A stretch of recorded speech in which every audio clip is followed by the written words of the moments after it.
इस वीडियो में हम देखेंगे झारखंड पॉलिटेक्निक एंट्रेंस एग्जाम जो कि 2022 वाला हुआ था उसका ये क्वेश्चन पेपर है।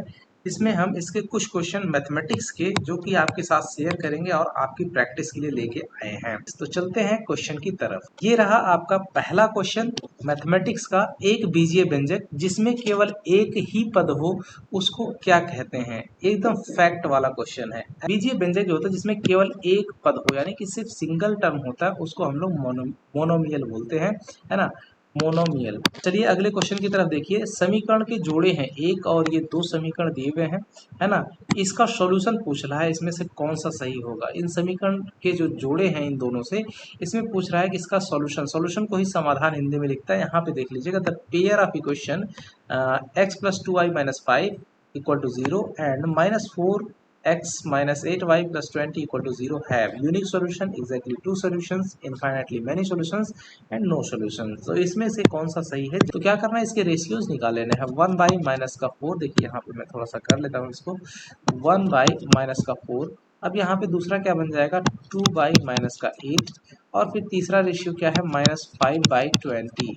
इन रेशियोज को जैसे ही आप सिंप्लीफाई और करिएगा तो ये देखिए, -1/4 बराबर -1/4 बराबर -1/4, तीनों रेशियोज बराबर आ जा रहे हैं। मतलब कि A1/A2 बराबर B1/B2 बराबर C1/C2 आ जा रहा है।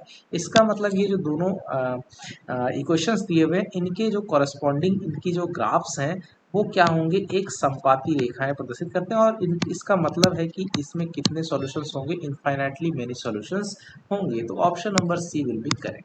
चलिए बढ़ते हैं अगले क्वेश्चन की तरफ। देखिए क्या कह रहा है। यदि 3 नंबर, यदि रेखाएं 3x+2 के y-2 इक्वल टू 0 और 2x+5y+1 इक्वल टू 0 समांतर है तो k का मान क्या होगा? ना समांतर कह रहा है। समांतर का मतलब ये है कि इसकी कोई सॉल्यूशन नहीं, क्योंकि इसमें there are no common point.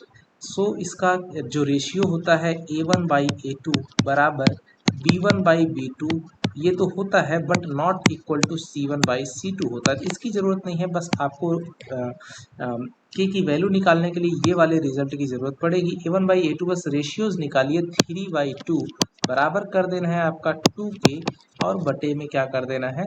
5। बस इसी को सॉल्व कर दीजिए, आंसर हो जाएगा 5×3=15 और बटे में 4, 15/4। ये आपका के का मान हो गया है कहीं पे 15/4, ऑप्शन नंबर बी। सो चलते हैं डियर अगले क्वेश्चन की तरफ। देखिए जल्दी से इसका सॉल्यूशन बताइए। 4 नंबर, यदि आश्रित, इसको छोड़िए यहाँ पे, if one equation of a pair of dependent linear equations is -3x+5y-2 equal to 0, the second equation will be, है ना। तो ये जो इक्वेशन दिया हुआ है इस पे डिपेंडेंट एक ऐसा इक्वेशन है ना, आपको बताना है। Equation of a pair of dependent linear equation. तो इस दिए गए इक्वेशन पे डिपेंडेंट लीनियर इक्वेशन इन चारों में से कौन सा है ये आपको बताना है डियर। ये डिपेंडेंट इक्वेशन है, जाहिर सी बात है कि इसमें किसी एक कांस्टेंट से मल्टीप्लाई करने पे सेम वही मिलेगा, यानी कि एक ऐसा समीकरण जो कि क्या करें, दोनों समीकरण जो बनेंगे वो समपाती रेखाएं प्रदर्शित करेंगे इसके लिए, राइट। सिर्फ और सिर्फ पहला ही है आपका, वो सही है ना। कांस्टेंट यानी कि जो नंबर है इसका डबल कर दिया गया है ना, इनटू में 2। तो 2 गुना तो सब कर दिया गया, लेकिन जो साइन है वो ठीक नहीं है। तो आपका सही आंसर कौन सा हो जाएगा? Option number A. चलिए आगे बढ़ते हैं अगले क्वेश्चन की तरफ। 5 नंबर, देखिए रैखिक समीकरणों के एक युग्म का बीजगणितीय रूप से हल निकालने के लिए निम्नलिखित में से कौन सी विधि या फिर विधियों का उपयोग किया जाता है, ये बताना है आपको। आपने पढ़ा है कि substitution method, elimination method, cross multiplication method और ऑल ऑफ दी अबव। 4 दिए हुए हैं, इसमें से आपने ये 3 तो पढ़े हुए हैं और एक अपने ग्राफिकल मेथड पढ़ा होगा। ग्राफिकल मेथड, है ना। तो ग्राफिकल मेथड एक हो जाता है और दूसरा जो तरीका बनता है वो होता है अलजेब्राइक मेथड, है ना। अलजेब्राइक मेथड में फर्दर ये 3 डिजाइनें होती हैं जो कि आपने यहाँ पे ऑप्शन में देखी हैं। तो इसमें से ये तीनों तरीके होते हैं डियर, तो ऑप्शन नंबर डी आपका सही हो जाएगा। ये तीनों सही होते हैं। आगे देखिए 6 नंबर, देखिए क्वेश्चन है, द्विघात बहुपद है x² + 99x + 127 के शून्य आपको बताना है कि इसके शून्य कैसे होंगे।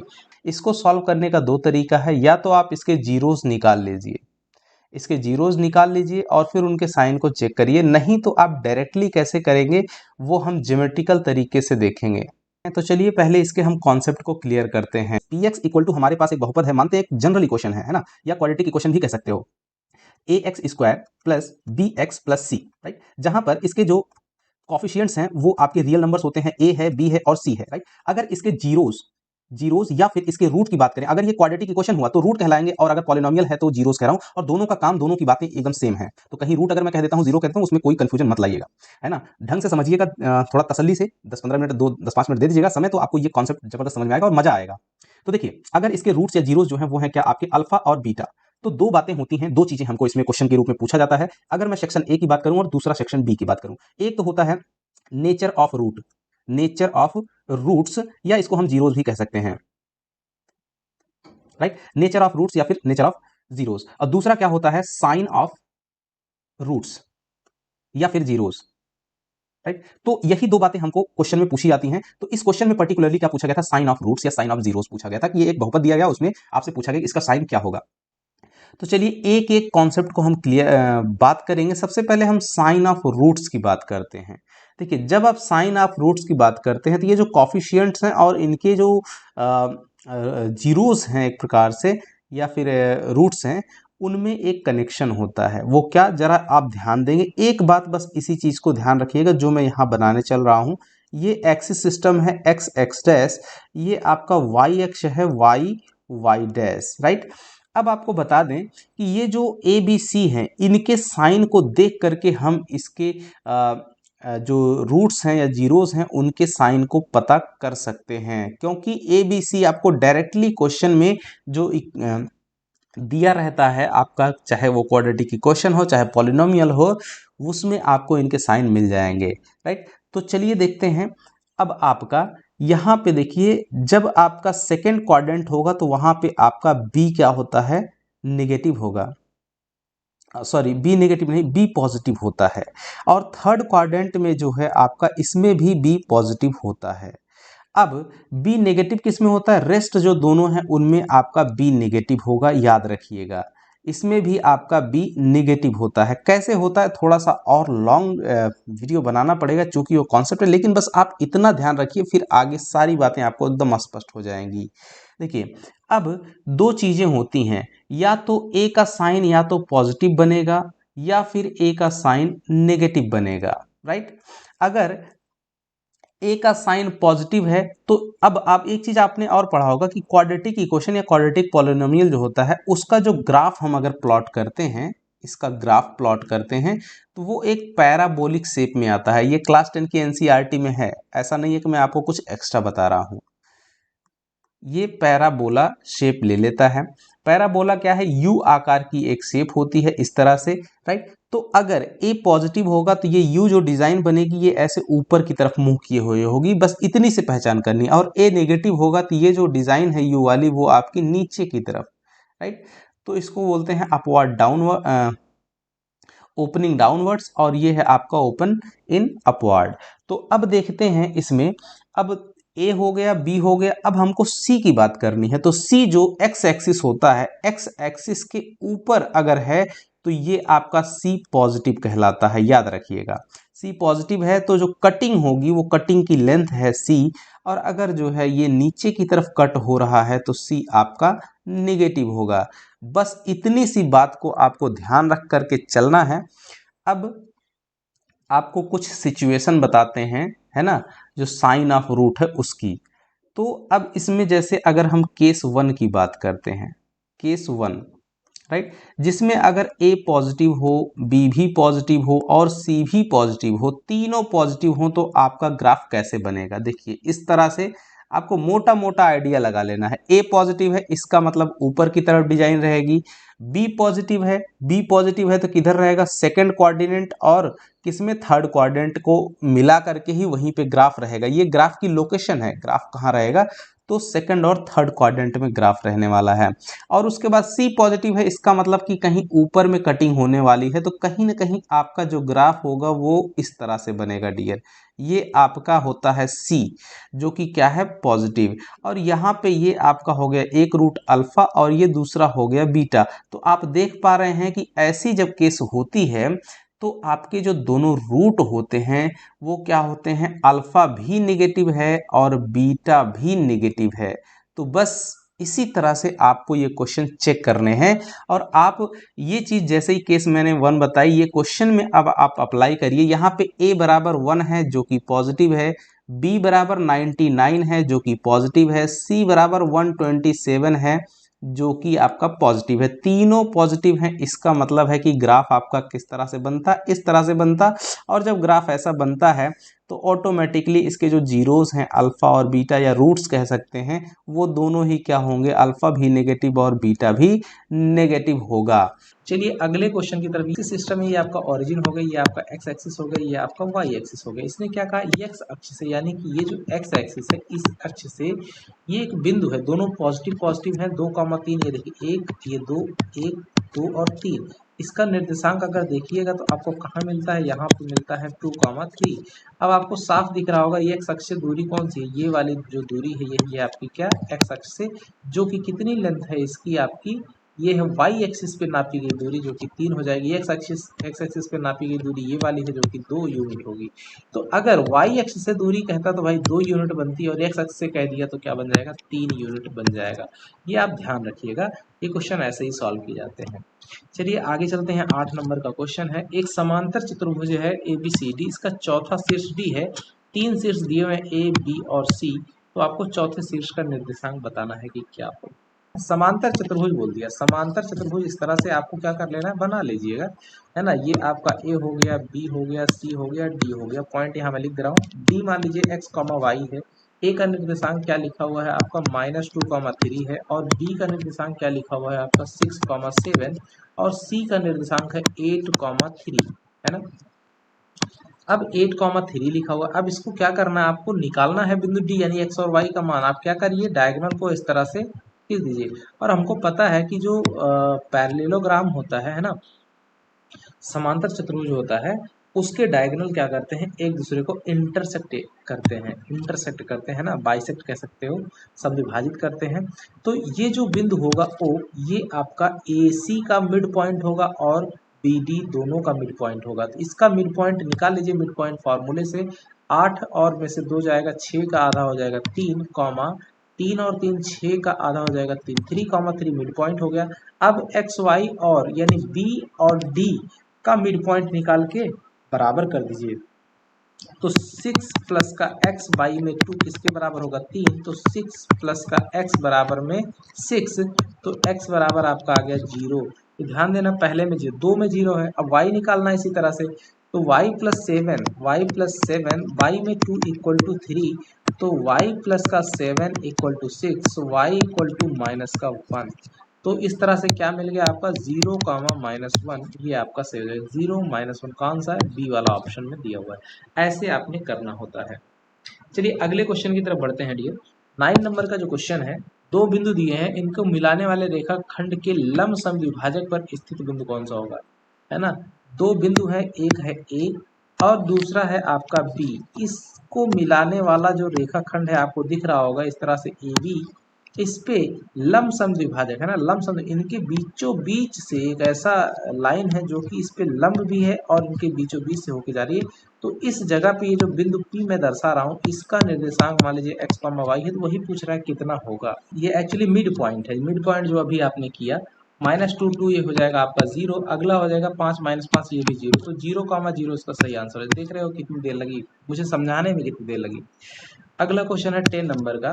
3 बिंदु दिए हुए हैं, ये 3 बिंदु दिए हुए हैं, संरेख हैं, तो इसमें से कौन सी कंडीशन सही होगी। अब अगर आपने पुराने वीडियोस देखे हैं 2018 वाला या फिर 20 वाला, है ना, उन सब में मैंने ये क्वेश्चन बताया हुआ है। ऐसा कैसे, कोलिनियर वाला, है ना, कोलिनियर की बात कर रहा है। तो कोलिनियर की बात मैं अगर करूं तो ये दोनों और ये दोनों, ये इसका स्लोप निकाल लीजिए m1, इसका स्लोप m2। चूंकि ये कोलिनियर है इसलिए इनके स्लोप बराबर होंगे। स्लोप कैसा होता है, अगर दो बिंदु है x1 और y1, मैं फॉर्मूला लिख दे रहा हूँ, दूसरा बिंदु है x2 और y2, तो इनको मिलाने वाले रेखाखंड का जो स्लोप होता है m इक्वल टू होता है y2 माइनस y1 बटे में x2 माइनस x1। इसी फॉर्मूले का यूज कर देना है। अब क्या करेंगे, x2 minus y2 minus y1, देखिए y2 कितना है आपका 0 माइनस y1 कितना है 2 बटे में x2 कितना है 0 माइनस का कितना हो जाएगा 1, और ये बराबर हो जाएगा। अब ये x2 y2 ये बन जाएगा, यानी कि b माइनस 0/a-0। तो अब हमको मिल गया, यहाँ से ये माइनस माइनस कट जाएगा, तो b बाई में a बराबर 2 आ गया। सो b इक्वल टू 2a आ गया। ये जो जहाँ भी है b इक्वल टू 2a, तो कौन सी जगह पे है, ये आपका ऑप्शन सी में लिखा हुआ है, तो ये सही हो जाएगा। चलिए बढ़ते हैं बच्चों अगले क्वेश्चन की तरफ। 11 नंबर का क्वेश्चन, तो जल्दी से बताएंगे इसका आंसर। कह रहा है यदि एक वृत्त की दो त्रिज्याओं के बीच का कोण 110 है तो त्रिज्या के सिरों पर स्पर्श रेखाओं के बीच का कोण कितना होगा।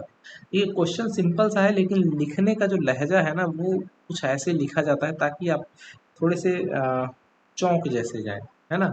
तो हड़बड़ाना नहीं है, जल्दबाजी नहीं करनी है, चौंकना नहीं है, बिल्कुल काम तरीके से एकदम शांति से ठंडे दिमाग से आपको क्वेश्चन को पढ़ना है। और जब पढ़िएगा तसल्ली से तो ऑटोमेटिक इसके 90% पोर्शन का जो सॉल्यूशन है वो अपने आप ही आपके माइंड में घूम जाता है। चलिए आगे जल्दी बताएंगे इसका आंसर, उसके बाद मैं आपको इसका सॉल्यूशन करके दिखाता हूँ। चलिए, इसमें समय ज़्यादा लग जाता है डियर, नो डाउट, आपकी प्रैक्टिस कराने में, तो फिलहाल कोई बात नहीं। चलिए इसको सॉल्व करिए। 11 नंबर का क्वेश्चन कमेंट करेंगे सभी लोग, कमेंट बॉक्स में जरूर कमेंट करिए कि इसका सही आंसर क्या होगा। सॉल्व करने का तरीका भी आपको उससे अभ्यास होता रहेगा।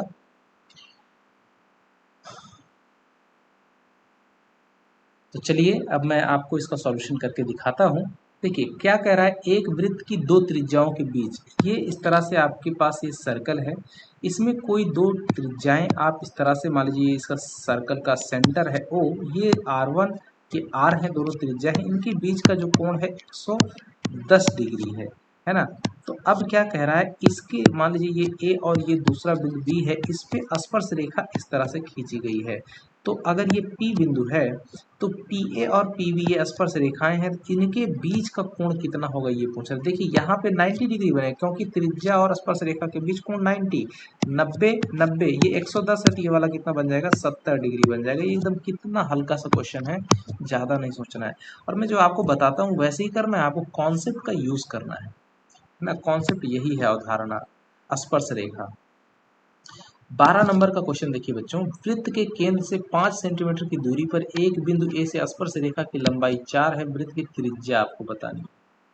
अब इसमें आपको बता दें, इस क्वेश्चन में कोई जान नहीं, अगर आपने जरा सा अभ्यास किया होगा, फिलहाल कमेंट बॉक्स में कमेंट इसका जरूर करिएगा, इसका सही आंसर क्या होगा मैं आपको बता ही रहा हूँ। तो देखिए ये जो है, आपको देखने में ही पता चल गया कि ये एक सर्कल है, स्पर्श रेखा त्रिज्या है, तो इनके बीच में क्या रिलेशनशिप होती है। और ये जो नंबर दिए हुए हैं, इन नंबर में भी एक कनेक्शन होता है। तो प्रैक्टिस जितना किए रहेगा उतना ही ईजिली, उतना ही जल्दी आप इसको कैच कर पाइएगा।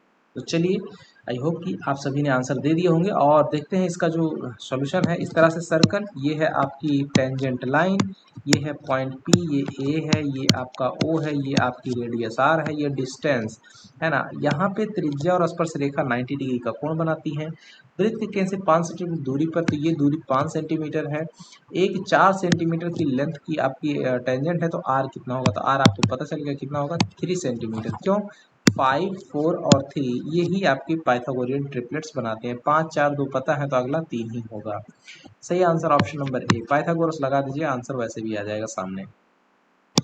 13। लेकिन अब मैं आपको क्यों ऐसा कहता हूँ कि जल्दी से डायरेक्ट, तो आप प्रैक्टिस किए रहेंगे, पाइथागोरियन ट्रिपलेट्स जो होती हैं वो नंबर्स के सेट जो है, आप अगर 2, 4, 6 सेट बना के रखे रहेंगे, तो वो अभ्यास करते करते वो जब सामने वो नंबर्स आएंगे, ऑटोमेटिक आपको कैलकुलेशन, नहीं पेन उठा करके 10 सेकेंड 15 सेकेंड अपने खराब नहीं करने हैं, सीधे आंसर लगा के आगे बढ़ जाना।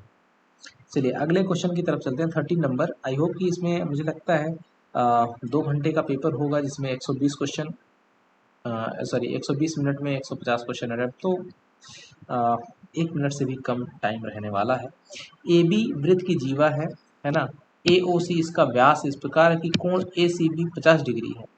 ए टी बिंदु ए पर वृत्त की स्पर्श रेखा, तो बी ए टी बराबर किसके होगा। ये क्वेश्चन मुझे लगता है आपकी एक्सरसाइज का क्वेश्चन है। देखिए ए बी वृत्त की जीवा है, एक वृत्त बना लीजिए इस तरह से, और कह रहा है ए बी वृत्त की जीवा, तो यहाँ पे जीवा भी बना लीजिए, ये ए है और ये आपका बी है। यहाँ पे मानते हैं ये सेंटर है O, कह रहा है ए ओ सी है ना, ए ओ सी किधर है, इसका व्यास है ए ओ सी, यहाँ पे ये व्यास बना देते हैं, ये ए ओ ये सी हो गया।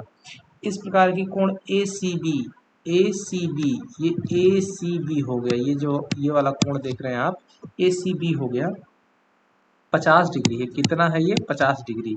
कह रहा है यदि एटी बिंदु ए पर, बिंदु ए पर एटी वृत्त की स्पर्श रेखा, तो यहाँ पे एक स्पर्श रेखा है ना, ये ए टी, तो ये ए टी लाइन हो गई, आपको इधर बढ़ाने की जरूरत नहीं, एक साइड में बढ़ा सकते हैं, तो ए टी टेंजेंट हो गई, तो यहाँ पे 90 डिग्री का कोण बनेगा, किसके साथ में, ए सी परपेंडिकुलर ए टी, ये दोनों एक दूसरे पे लंब रहेंगी।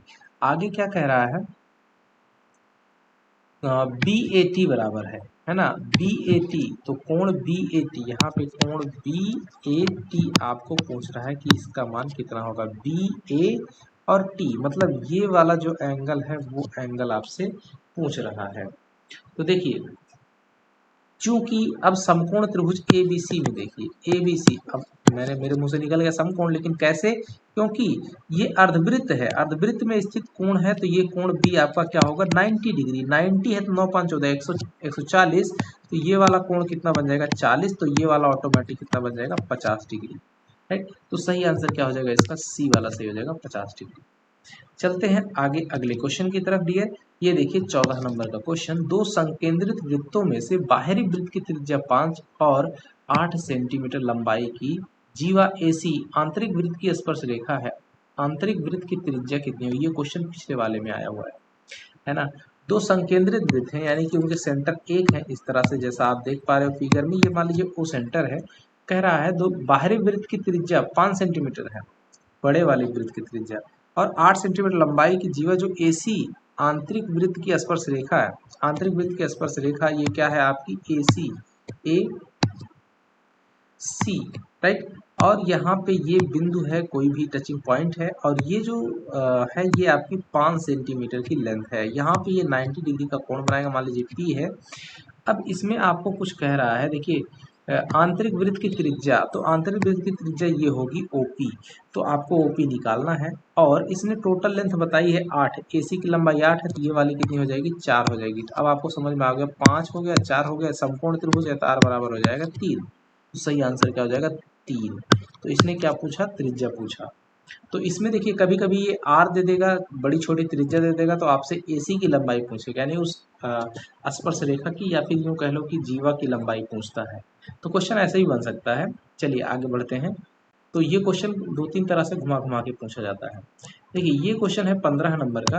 देखिए दो संकेंद्रित वृत्तों की त्रिज्याएं 5 सेंटीमीटर 3 सेंटीमीटर, बड़े वृत्त की जीवा जो छोटे वृत्त को स्पर्श करती है वो क्या होगी। तो अब देखिए यही 14 नंबर का क्वेश्चन जिसका मैं जिक्र कर रहा था, वही क्वेश्चन यहाँ पे दे दिया है भाई, 14 नंबर वाला ही क्वेश्चन घुमा के दे दिया है। अब यहाँ पे क्या पूछा है, बड़े वृत्त की जीवा की लंबाई जो छोटे वृत्त को टच करती है, तो वही जीवा की लंबाई ऐसी कितनी होगी, 8 सेंटीमीटर, जो कि क्वेश्चन ऊपर वाले में दिया हुआ है आंसर। तो यही जिक्र मैं कर रहा था, जो कि पीछे ही क्वेश्चन आ गया है इस तरह से। चलिए अब बाकी जो क्वेश्चन है कुछ मैं यहाँ आपको शो कर दे रहा हूँ, ये आप बना लीजिएगा, है ना। 16 नंबर का क्वेश्चन इजली बन जाएगा, a प्लस बी प्लस सी बराबर 180 लगा के a प्लस बी वाला यूज करके यहाँ पे कर दीजिएगा, तो आपको आंसर मिल जाएगा। और ये आपका जो है बेसिक मैथमेटिक्स का क्वेश्चन है, जो कि आपकी जनरल मैथमेटिक्स वाला जो पार्ट आता है वो वाला है, इसको भी आप सॉल्व कर लीजिएगा, राइट। वीडियो को पॉज कर करके इन क्वेश्चंस को नोट कर लीजिएगा, और सॉल्व करके इनको कमेंट में कमेंट भी कर सकते हैं, नहीं तो अपनी प्रैक्टिस में इसको कंसीडर कर लीजिएगा।